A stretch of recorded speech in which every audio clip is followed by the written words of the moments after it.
सात संगत जी प्यार से कहना था निरंकार जी। सात संगत दासी एक निरंकारी गीत बोलने जा रही, आशा हो परवान करना। गीत सुनने के बाद लाइक सब्सक्राइब शेयर जरूर कर, कमेंट जरूर करना, कमेंट करके दासी को बताना। बाबा नर्तन में कैल खेल वार नाचिन सन सारई कैसन निरुआरन होई। माता नर्तन में कैल खेल वार नाचिन सन सारई कैसन निरुआरन होई। तरला भिलनी सदन कसाई गावे कबीर मीरा बाई। तरला भिलनी सदन कसाई गावे कबीर मीरा बाई। महिमा कैसे बखानी हम तो हार न चिन्ह सन सारई कैसन निरुआरन होई। महिमा कैसे बखानी हम तो हार न चिन्ह सन सारई कैसन निरुआरन होई। निर्गुण सगुण रूप बनियल लजिया भगतन के बचौल। निर्गुण सगुण रूप बनियल लजिया भगतन के बचौल। कैला धरती पे ऐसन खेल वार न चिन्ह सन सारई कैसन निरुआरन होई।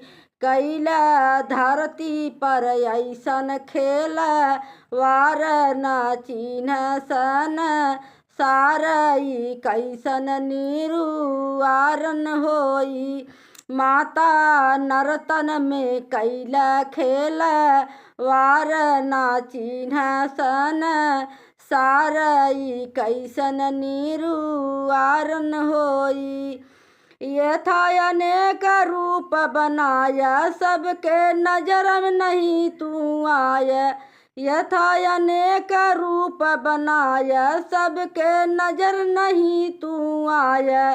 पाया जिसने गाया है जस तो हार ना चिन्ह सन सारई कैसन निरुआरन होई। पाया जिसने गाया है जस तो हार ना चिन्ह सन सारई कैसन निरुआरन होई। सतगुरु नर्तन में कैल खेल वार नाचिन सन सारई कैसन निरुआरन होई। तोड़ के हमरे भरम के ताला कैल हमके माला माला। तोड़ के हमरे भरम के ताला कैल हमके माला माला माला। फेरत बनारसी नीत तोहार ना चिन्ह सन सारई कैसन निरुआरन होई। माला फेरत चंद्रकला तो हार ना चिन्ह सन सारई कैसे निरुआरन होई। सतगुरु नर्तन में कैल खेल वार ना चिन्ह सन सारई कैसन निरुआरन होई। साथ संगत प्यार से कहना था निरंकार जी।